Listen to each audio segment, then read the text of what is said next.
Olá, boa noite. Nos últimos anos, a dengue deixou de ser uma ameaça para se tornar realidade em todo o país.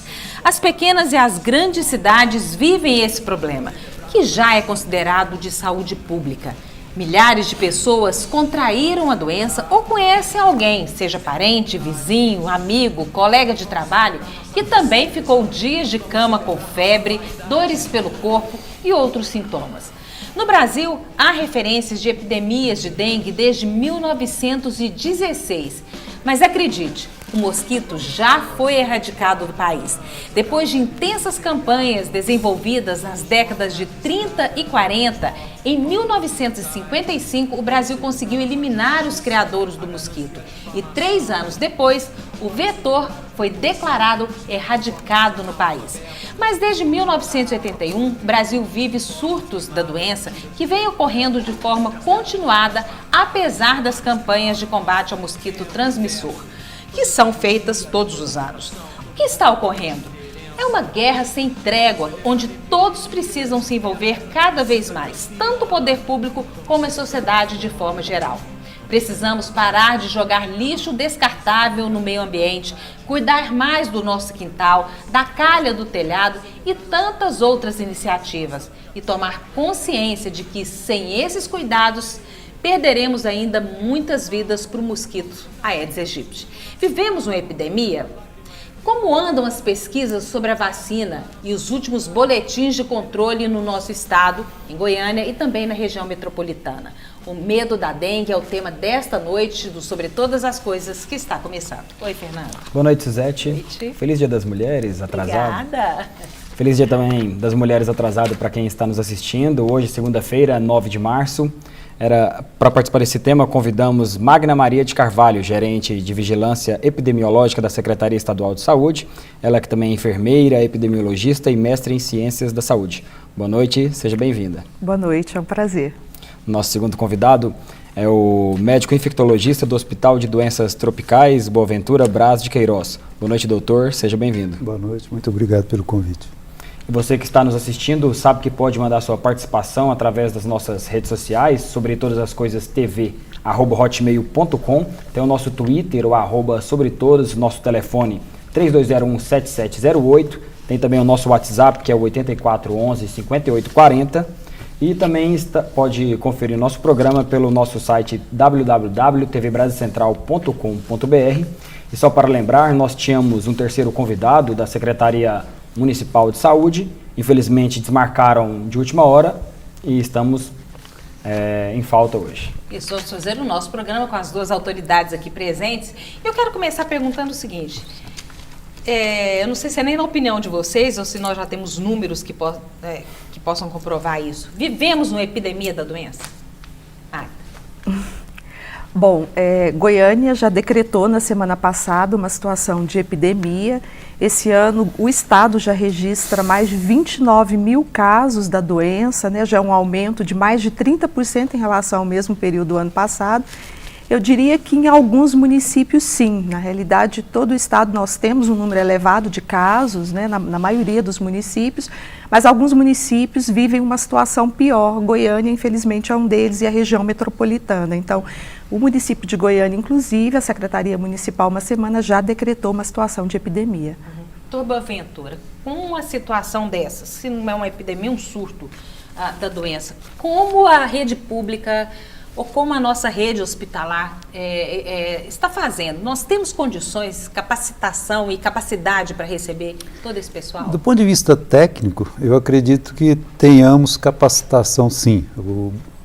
De um modo geral, os profissionais que hoje trabalham na rede pública e privada já têm uma boa experiência para lidar com o paciente com dengue. Mas, do ponto de vista de estruturação física, seja municipal, seja dos municípios do interior, aí eu creio que nós ficamos a desejar até pelo próprio volume de pacientes que nós estamos tendo, né? Porque é realmente uma situação que causa assim, um certo temor, porque é um volume muito alto de pacientes que têm procurado a rede municipal, a rede pública, de um modo geral, né? e a capacidade mesmo de atender todo esse pessoal, né? Então a questão nem é a capacitação técnica dos nossos recursos humanos, que eu acredito que estejam satisfatórios.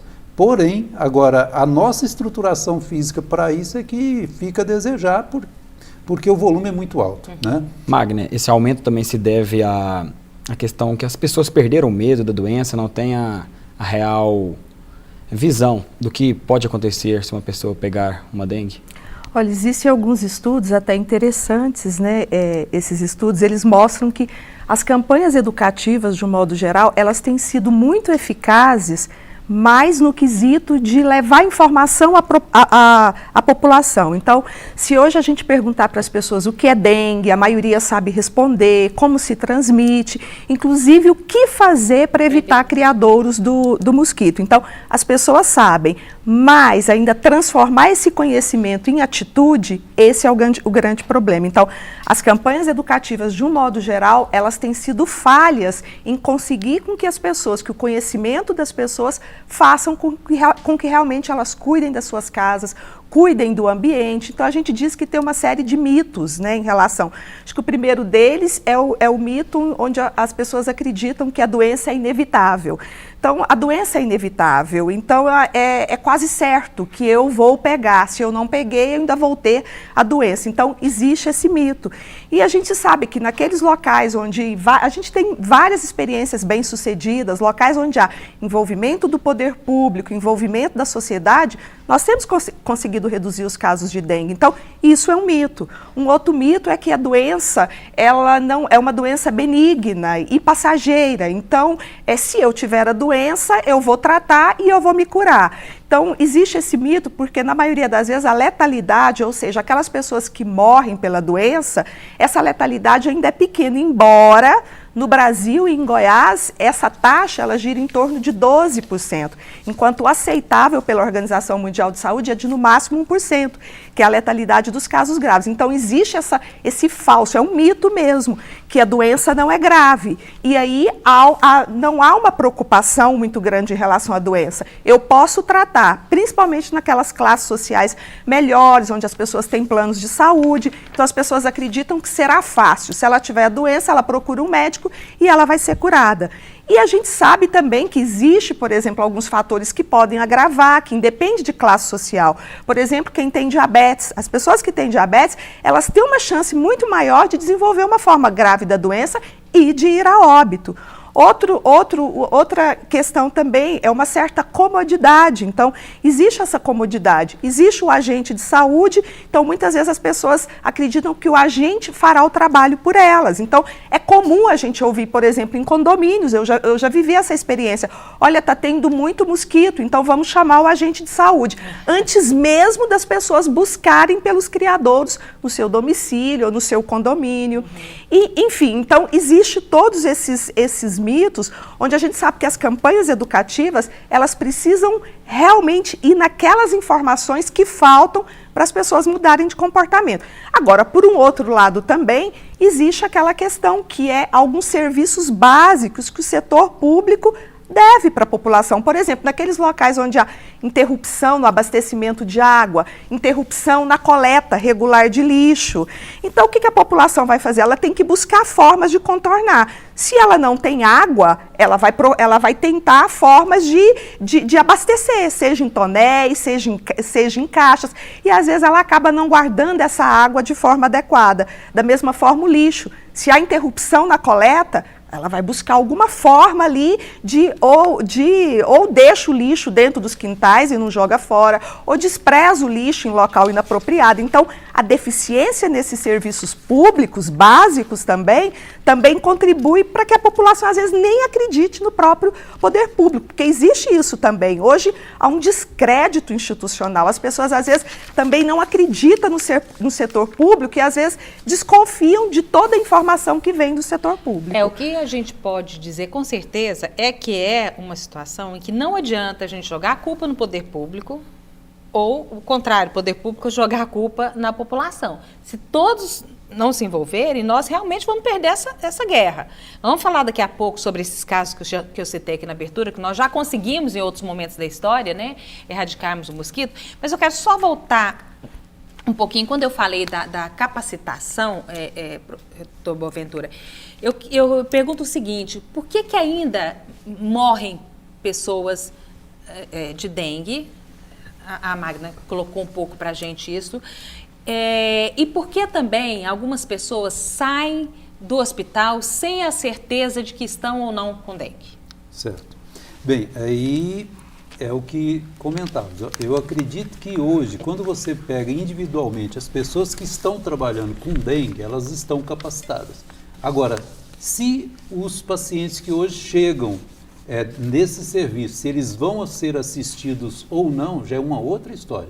Então, esse elo dessa cadeia, dessa assistência que exige que o paciente vá ao serviço, faça um diagnóstico, que nesse momento, infelizmente, a gente tem que pensar como dengue, na maioria dos casos, nós podemos ter casos diferentes, mas uma grande maioria vai ser dengue mesmo, né?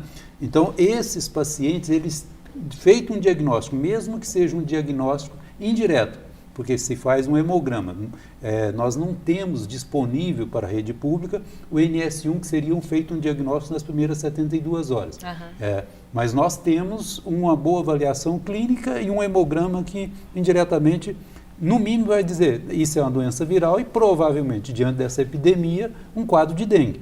Então, esse paciente deveria passar a ser acompanhado regularmente, diariamente, nesse serviço público. E, infelizmente, nós sabemos que isso não tem ocorrido, né? E aí as consequências, porque se você quebra esse elo de avaliação, você corre o risco de um paciente que inicialmente, aparentemente, tinha uma evolução benigna, pode desencadear um caminho ruim para a evolução. Isso eu falo porque a doença dengue é uma doença completamente dinâmica, desde o primeiro momento até o final. Então, se você não tiver um bom acompanhamento, obviamente que podemos ter algum agravamento durante o caminho até o final e aí as consequências desastrosas do óbito. Esse é um aspecto. O outro aspecto a Magna já citou, que são os pacientes que desde o primeiro momento nós deveríamos ter o cuidado de colocá-lo como um paciente de alerta, que é o paciente que tem comorbidade, o diabético, a grávida, a criança, o menor de 5 anos, o idoso, independente de ter ou não doenças associadas, né? Uhum. Então tem toda uma situação complexa que deve ser olhada, né? Uhum. Bom, gente, ainda tem uma questão que é uma doença injusta, né? Porque se você cuida, se você é uma pessoa que teve essa consciência, se você tem o poder público que atua, mas se você tem no município próximo, né, uma situação como a Grande Goiânia, né, um município próximo, que o poder público não tem esse cuidado, ou se você tem o seu vizinho que não tem esse cuidado, o mosquito sai da casa dele e te morde na sua casa onde você tem todos os cuidados, né? A gente ouvindo esse... O raio de ação dele é muito grande. E o tanto de entrevista que a gente tem visto ultimamente, as pessoas falam, não, eu não vou ter dengue porque eu cuido muito do meu quintal e mostra tudo vigiado, mas isso não assegura que a pessoa não tenha doença. Eu sei, Fernando, que nós já temos algumas participações, daqui a pouco você vai ver a sua pergunta colocada aqui pelas nossas redes sociais, falando de dengue, medo de dengue. E no Sobre Todas as Coisas desta noite, que recebe a Magna Maria de Carvalho, que é gerente de vigilância epidemiológica da Secretaria Estadual de Saúde,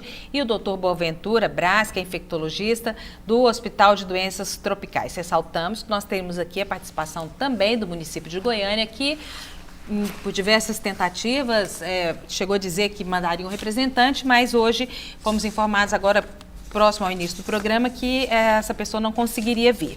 Bom, mas nós vamos agora, vamos às ruas, né, Fernando, para saber o que as pessoas falam sobre a doença. O Fernando foi aqui ao CAIS da Chácara do Governador, ouvir a opinião das pessoas sobre esse aumento no número de casos de dengue. Ele encontrou muita gente que sabe que a prevenção é a melhor forma de evitar a doença, como nós já dissemos aqui.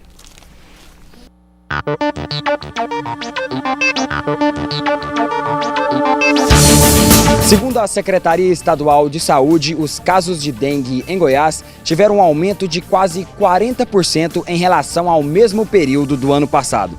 Um simples copo plástico como este pode ser foco do mosquito transmissor. Mas será que a sociedade tem consciência em evitar a água parada? Muita gente não cuida, vai ter com essa dengue aí, né? Epidemia, que nunca consegue acabar, né? Eu falo para as pessoas que se cuide, porque não é brincadeira tal de dengue, não. Essa doença é horrível, é horrível. Eu espero que a gente tenha mais consciência, que todo mundo ajuda a combater essa doença. Isso aí é lamentável.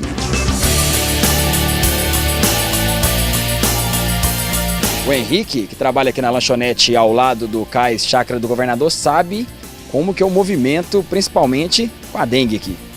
Muita gente chega querendo tomar água de coco, por causa da dengue, né? O pessoal não cuida, tá chovendo bastante nessa época de chuva. Qualquer coisa que junta água, o mosquito da dengue está proliferando, né? Na sua opinião, o que está faltando para as pessoas se conscientizarem mesmo, evitar a água parada? Limpar as caixas d'água e remover os lixos que ficam entulhados no meio da rua, dentro de casa.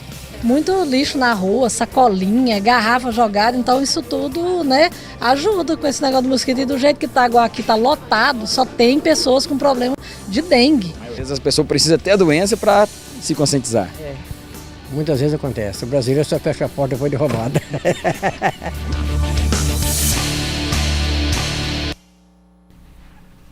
Magna, por aí, muitas vezes a pessoa precisa ter essa doença para se conscientizar. Eu falei com muitas pessoas, até uma tia falou com o sobrinho, ela falou assim, ó, agora você vai aprender, é por aí? Olha, eu acredito que assim, em parte. Quando as pessoas têm a doença ou qualquer outra doença, de ela modo tem uma visão geral, diferente depois. a pessoa passa a ter uma visão diferente posteriormente. Mas alguns estudos têm mostrado que, às vezes, mesmo naquelas pessoas que já tiveram a doença, o agente já encontrou foco de mosquito da dengue em casas de pessoas que tiveram recentemente a doença. Então, nem assim? Então, não é, às vezes, nem assim. É claro que o fato, a experiência da pessoa com a doença, principalmente se essa experiência foi difícil, é claro que isso vai contribuir para que a pessoa realmente mude, tenha um comportamento diferenciado. Mas em algumas situações, principalmente se a doença, o correr da doença, ela foi de forma leve, às vezes nem assim a pessoa às vezes consegue realmente mudar o comportamento. Não é simples. Doutor, chegou uma pergunta aqui do Rafael Carneiro, ele fala o seguinte: em casos de suspeita de dengue, paracetamol e dipirona não devem ser usados pelo paciente? Mito ou verdade? Isso aí é mito. O que não deve ser usado de forma alguma é o ácido acetil salicílico, né? O paracetamol deve ser usado com parcimônia. O melhor medicamento, assim, a não ser para pessoas que tenham problema do ponto de vista alérgico, seria a dipirona. Tá? Mas o paracetamol também, se for bem acompanhado pelo profissional, ele pode fazer uso. Os quadros de dengue muitas vezes podem evoluir com um certo comprometimento do fígado. Então, esse paciente que já tem essa possibilidade, é claro que se ele fizer uso do paracetamol, pode agravar essa situação. Chegou uma outra participação aqui do João Vitor, ele fala o seguinte: o mosquito transmissor, ele, se passar das 18 horas, ele já não tem mais o efeito, isso é mito ou verdade? Não, ele não fala que marca à bem, noite... Ele não marca tão bem esse horário, não. Mas é claro que o horário o horário de pico dele vai ser entre 5 e 7 horas, né? Um pouco mais, um pouco menos, né? 5 e 7 horas. 17 correto, às 19, exato. Final da tarde. O final então, da aquela tarde, história né? de que o mosquito não morde de noite é conversa. Se tiver escuro, ele morde também. O horário de maior pico é exatamente no finalzinho da tarde, né? Mas não vamos ficar preso a esse horário tão fidedigno, não, porque podemos acabar se dando mal. Gente, quando eu fiz a abertura do programa, eu citei, né, e se a gente for estudar um pouquinho a doença, a gente vai ver que durante umas 3 vezes na história do país, nós tivemos erradicado o mosquito, né? Conseguimos acabar com o mosquito em território nacional. Isso foi feito como? Pelo que eu entendi, foi feito com muita campanha de conscientização. Isso mostra, então, que o caminho é esse, né, Magda? Mas a situação era outra, né? Na realidade, o que a gente observa é que uma série de fatores têm contribuído para essa expansão da doença. Um deles é o próprio crescimento da população. A população cresceu muito nas últimas décadas e de forma desordenada. Né? E a urbanização. Então, hoje, se a gente avaliar como era distribuída a população há 50 anos atrás no Brasil, eu tinha uma população predominantemente rural. As cidades eram menores. Então, hoje, 90% da população brasileira está nas cidades.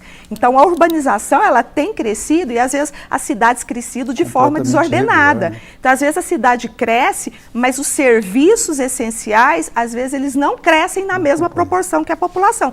Que é o que eu já falei, às vezes áreas descobertas de abastecimento de água, de coleta de lixo, então muitas pessoas, o acúmulo de pessoas, né, num determinado local, isso aumenta o número de pessoas susceptíveis e a possibilidade de transmissão. Outra coisa também é importante a gente dizer que a melhoria do poder econômico da população também fez com que crescesse o consumo, o aumento na produção de produtos, principalmente produtos com embalagens não recicláveis. Então, o lixo, a produção de lixo é algo espantoso no mundo inteiro, principalmente no Brasil. Então, à medida que cresce a produção de lixo, onde desprezar, não é? Como? Então, isso tudo, a forma como as cidades têm organizado, as pessoas, o crescimento, a organização do seu serviço faz com que o controle da doença ele fique a cada ano mais difícil. Então, só um pouquinho, Fernanda, nós podemos dizer então que hoje seria praticamente impossível erradicar o mosquito? Nós teríamos, do meu modo de entender, nós teríamos que mudar muito de atitude a população como um todo, né? E o poder público menos reativo e mais proativo, e aí entra numa dificuldade muito grande, porque é o que a Magna estava comentando. O processo de urbanização nosso é um processo totalmente irregular. Há 30 anos atrás, nós simplesmente não tínhamos regiões perto de Brasília, nós não tínhamos nada. Samambaia aparece em 1980, então são processos de urbanização totalmente irregulares, com esgoto passando a céu aberto, quer dizer, toda uma situação que se foi gerada a partir daí, que se torna com muita dificuldade você fazer esse controle. E além da falta de educação e de costume da população, né? Porque não é à toa que vira e mexe todo mundo na própria apresentação, todo mundo joga o copinho ali, quer dizer, a população ainda não tem, criou essa cultura de que lixo é no lugar certo. Hoje se a gente lembra aí há pouco tempo da Copa, a gente viu o japonês saindo do estádio e deixando o estádio limpo. Quer dizer, isso é uma cultura que eles aprendem dentro de sala de aula, né? Que faz parte de uma cultura japonesa. Então, quer dizer, nós temos que caminhar nessa gente, direção. E a gente ainda faz muita coisa errada, né? A gente ainda vê as pessoas jogando latinhas pelo vidro do carro. Infelizmente. Você anda numa pista de caminhada, você vê lixo próximo a um cesto de lixo, né? Quer dizer, ainda tem muita coisa. A gente ainda pode ajudar muito a melhorar essa situação. Sem dúvida nenhuma. Né? E você vê, quem está fazendo uma caminhada em uma determinada área, aparentemente são pessoas bem educadas, pessoas que têm um padrão socioeconômico bem diferenciado. Estão preocupadas com a saúde, né? Pelo menos, no mínimo isso, né? E no entanto, cometem esses erros, né, Fernando? Só registrar algumas participações aqui, tem da Dona Maria, que mora no Conjunto Morado do Morro. Ela critica o atendimento nos postos de saúde da rede pública. Ela diz que faltam médicos para atender os doentes de dengue. Tem duas perguntas aqui a respeito da vacina contra a dengue, da Gleice e também do Zacarias Mendes, aqui de Goiânia. Se existe essa vacina, a respeito daquelas gotinhas? Não, as gotinhas já é uma outra história. A vacina, do ponto de vista de projeto, ela já está bem encaminhada, tem grandes laboratórios de nível internacional trabalhando nisso, e também temos o próprio Fiocruz trabalhando no desenvolvimento dessa vacina. Se realmente eles vão cumprir a programação deles, que para o segundo semestre desse ano teremos alguma coisa já disponível, ainda não posso, assim, eu não tenho essa informação com segurança, mas existia já uma programação para o segundo semestre, um desses grandes laboratórios já ter a vacina à disposição da população. Tem uma outra pergunta aqui da Claudiane Silva, através do nosso e-mail. Quem já teve dengue uma vez, a próxima poderá ser hemorrágica? Poderá, mas também não necessariamente será hemorrágico. Isso depende do sistema imunológico do paciente. A pessoa pode passar pela segunda, pela terceira e pela quarta dengue sem ser da forma hemorrágica. Ou na segunda já pode desenvolver uma dengue hemorrágica, porque é uma alteração do sistema imunológico em relação a esse sorotipo que ele detecta como se fosse um antígeno conhecido e, na verdade, não é conhecido para ele porque é o outro sorotipo do vírus. Quem teve dengue tem mais risco de ter chikungunya? Não. Não, né? Não tem nada a ver. Tem nada a ver. Outro vírus. É outro vírus. É outro vírus. E a febre amarela? E nem tem nenhuma imunidade para o chikungunya também. A única coisa que o chikungunya diferencia do vírus da dengue é que só tem um sorotipo, né? Só causa uma vez. A febre amarela, a ligação é que é transmitido pelo mesmo Isso. mosquito. É outro dos vírus. vetores. Um deles é silvestre, mas existe a preocupação porque o Aedes aegypti, que é o que transmite, o vetor que transmite a dengue, também pode transmitir a febre amarela. Eu acho que foi até bom você, citar a febre amarela, porque é importante a gente lembrar que Goiás é um estado endêmico para a febre amarela. Tivemos recentemente 2 casos confirmados da doença, estamos no período cíclico da doença e diferente da dengue que não tem vacina, a febre amarela tem vacina. Então é importante que aquelas pessoas, né, que nunca vacinaram, que tomem a vacina. Esse ponto aí eu acho que é interessante, que todas as vezes que nós tivemos algum surto ou alguns casos de febre amarela, apesar do nosso estado ser um estado endêmico, as pessoas não tinham vacinado. As pessoas normalmente são pessoas visitantes, turistas. Em Rio Verde, que foi o período que tivemos vários casos, em 2008, a maioria era de pessoas provenientes de outros estados, trabalhadores rurais, que saíram do Nordeste e foram trabalhar em Goiás. E isso é uma preocupação que todo agricultor, toda pessoa que trabalha nessa área, quando chega esse tipo de profissional, esse trabalhador, deveria ter o cuidado de que essas pessoas precisam fazer a vacina. Porque a maioria desses casos de febre amarela no nosso estado são de pessoas que vêm de outras regiões onde a vacina não é uma questão corriqueira e acaba gerando esses problemas, né? John, tirar uma outra dúvida aqui. O mosquito da dengue, ele é um mosquito urbano? Ou nós já temos a doença no meio rural também?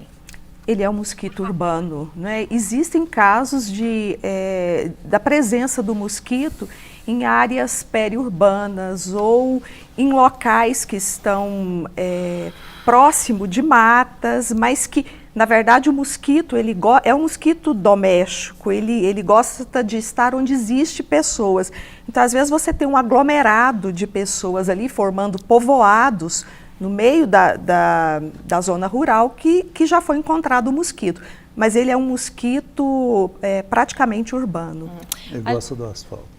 A gente falou da vacina, nós temos algumas iniciativas que estão, de uma certa forma, estão sendo desenvolvidas no país para tentar acabar com o mosquito, né? O exemplo do mosquito produzido em laboratório, aquele mosquito estérico que foi testado em algumas cidades de São Paulo, né? Qual é a opinião de vocês sobre isso?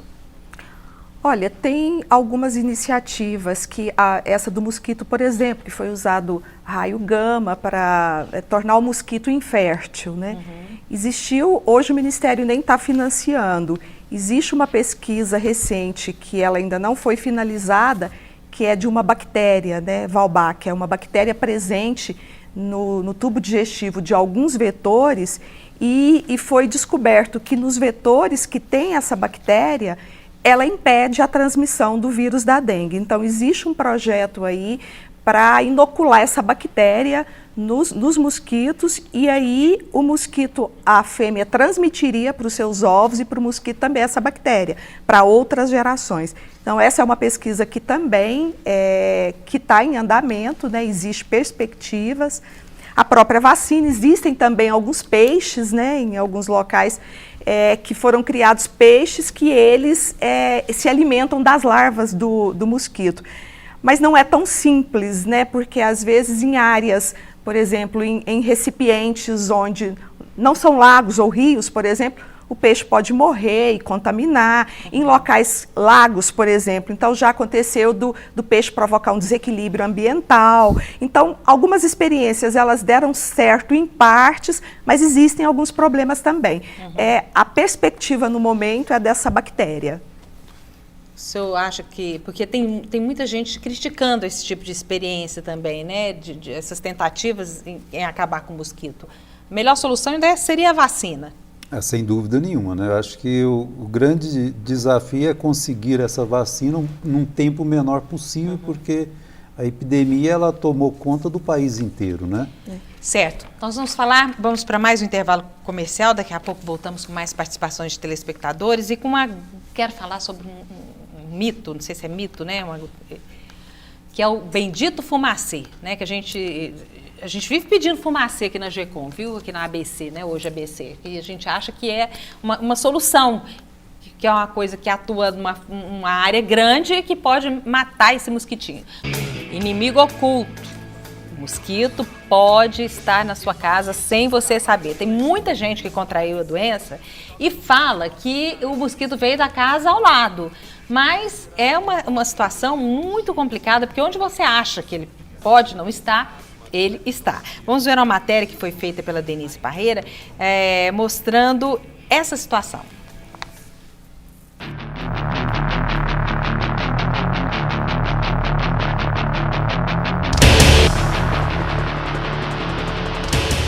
Goiânia está entre as 10 cidades que mais registraram casos de dengue no Brasil no primeiro bimestre deste ano, de acordo com o levantamento do Ministério da Saúde.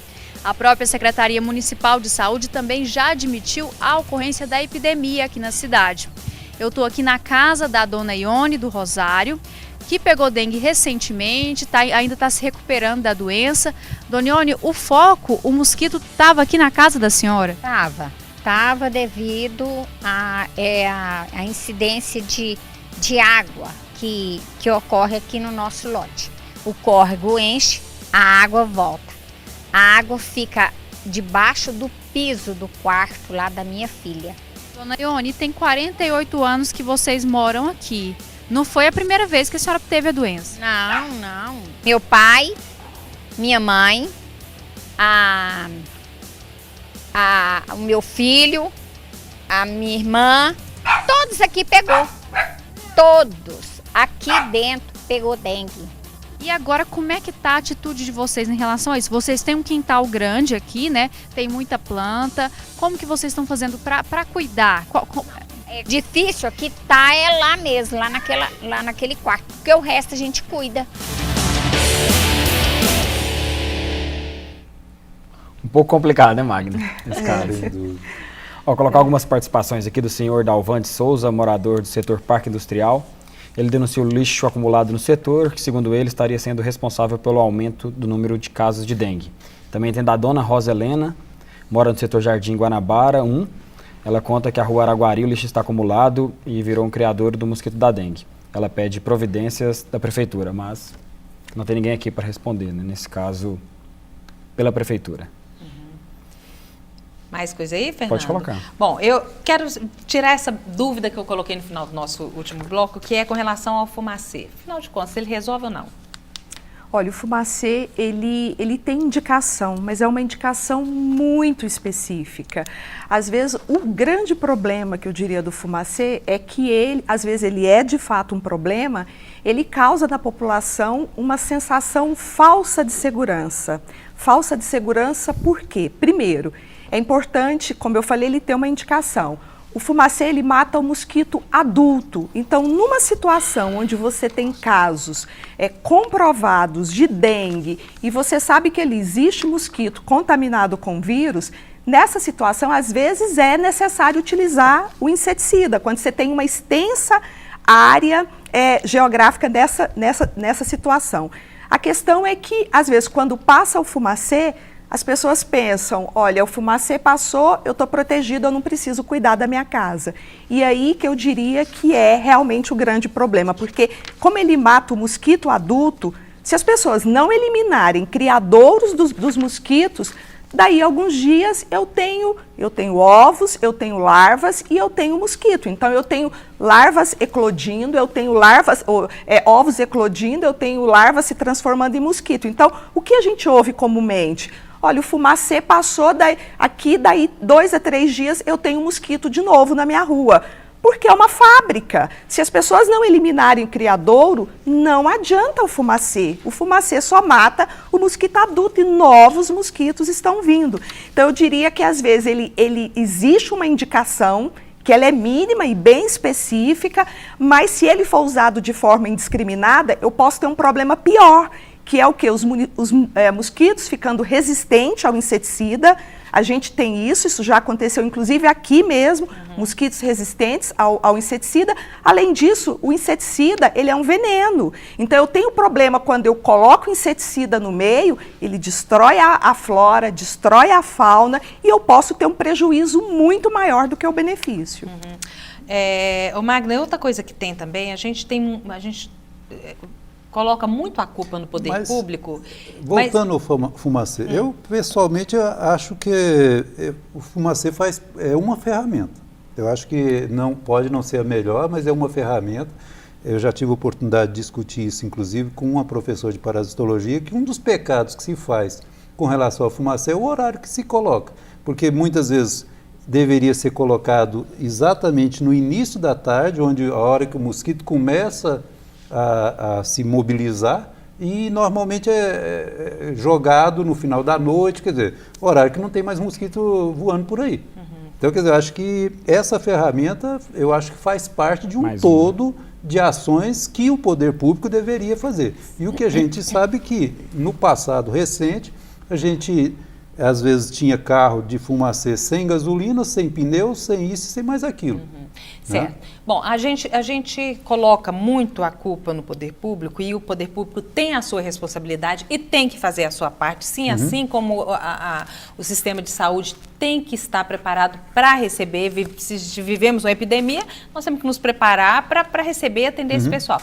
Mas eu já vi, acredito que se a gente fizer uma pesquisa aqui, muita gente já viu, a pessoa pegar um carro, um caminhãozinho, uma caminhonetinha, encher de lixo, sair do bairro dele e depositar o lixo num lote baldio ou numa área pública em algum lugar. Quer dizer, ele está tirando o lixo, eu não vou deixar o lixo na porta da minha casa, eu não vou deixar o lixo no meu bairro, mas você está criando uma situação que pode favorecer não só a dengue, o mosquito transmissor da dengue, como um monte de outras doenças, né? Quer dizer, é uma questão infelizmente, de cultural mesmo. A gente tem que aprender a lidar com o nosso lixo.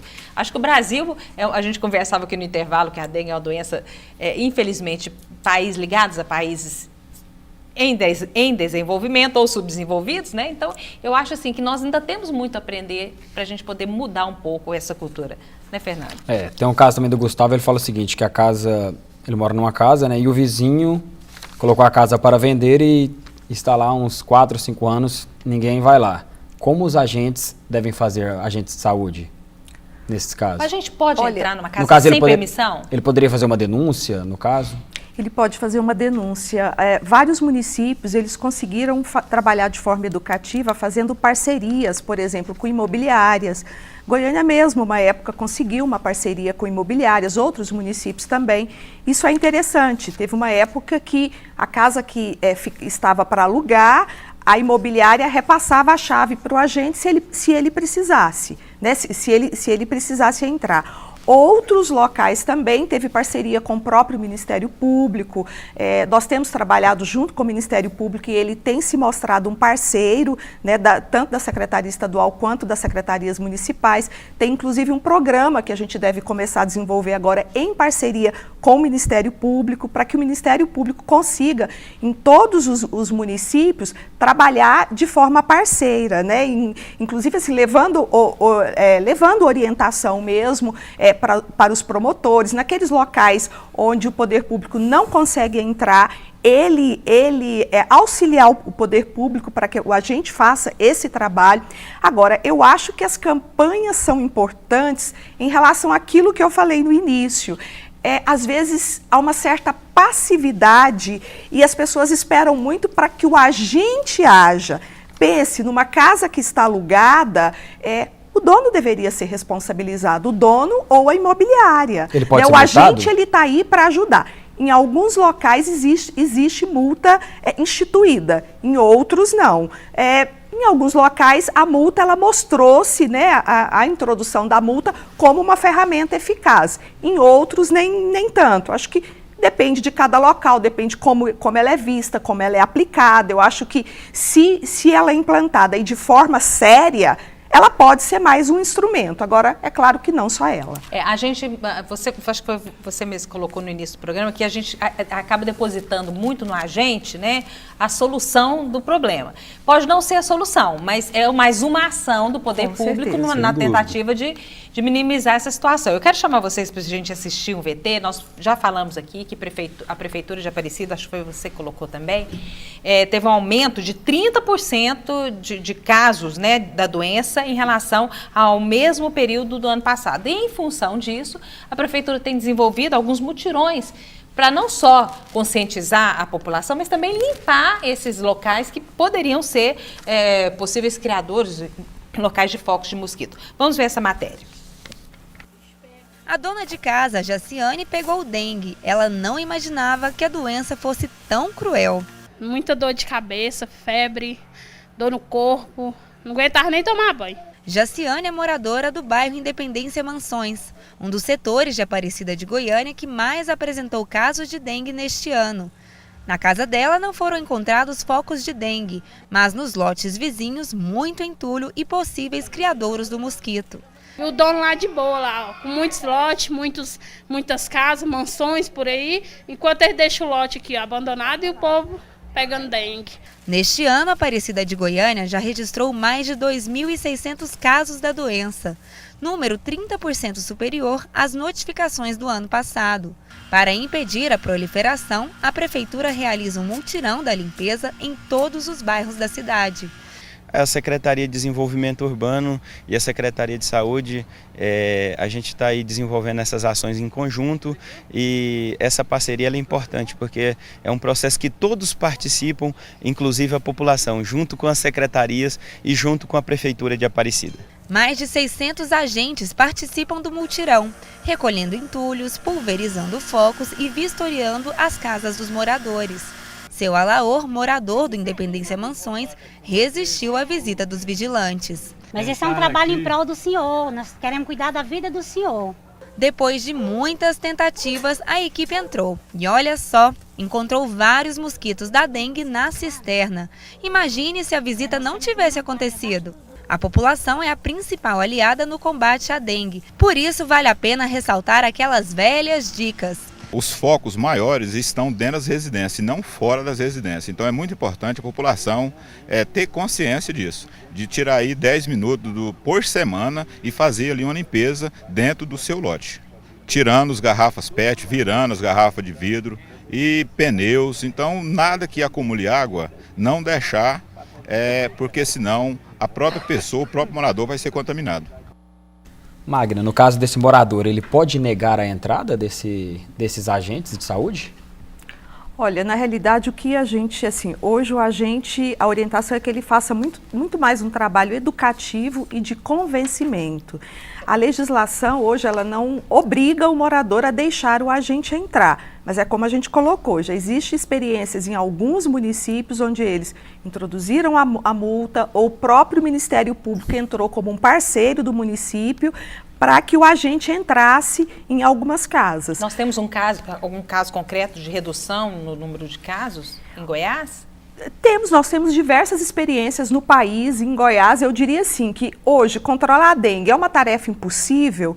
Eu diria que ela não é impossível, é uma tarefa difícil, mas ela não é impossível. Ela não é impossível porque nós temos várias experiências no Brasil e em Goiás que mostram que é possível. Recentemente, no encontro do governador com os prefeitos dos 246 municípios do estado, justamente para conclamá-los, né, ao envolvimento de todos em relação na questão da dengue, nós tivemos uma experiência no município de Aruanã. O município de Aruanã, ele conseguiu reduzir de 52 casos no ano para 2 casos no ano seguinte, através de um trabalho intenso e assumido pelo próprio prefeito da cidade. Então, houve um envolvimento de toda a prefeitura, houve um investimento para a realização do manejo ambiental, de limpeza da cidade, várias campanhas educativas conclamando a população a participar, houve envolvimento de toda a sociedade civil organizada, enfim, foi um trabalho contínuo e que não é, às vezes a gente espera por um milagre, ou pela vacina ou por um milagre.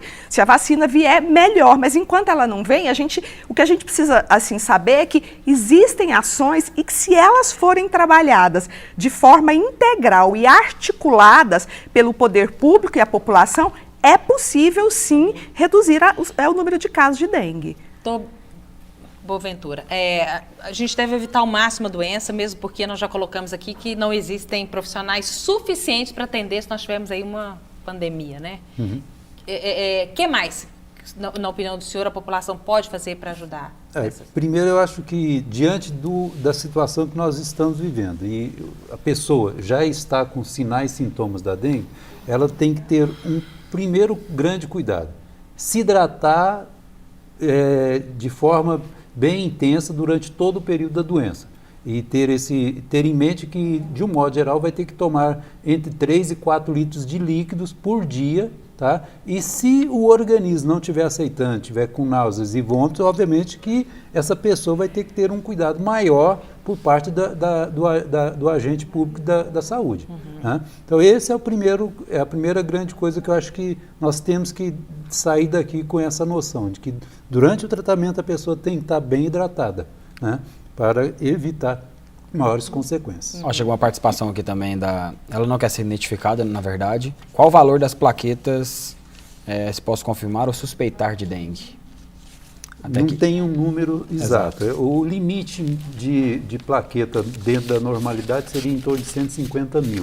Qualquer valor abaixo disso pode estar representando uma situação de dengue, mas um número, ou olhar só pelas plaquetas, às vezes não é um bom olhar. Okay.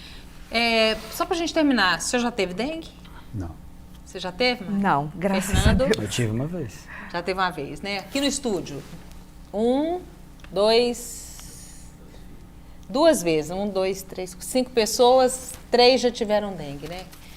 Se a gente for fazer uma porcentagem aí, realmente são muitos casos.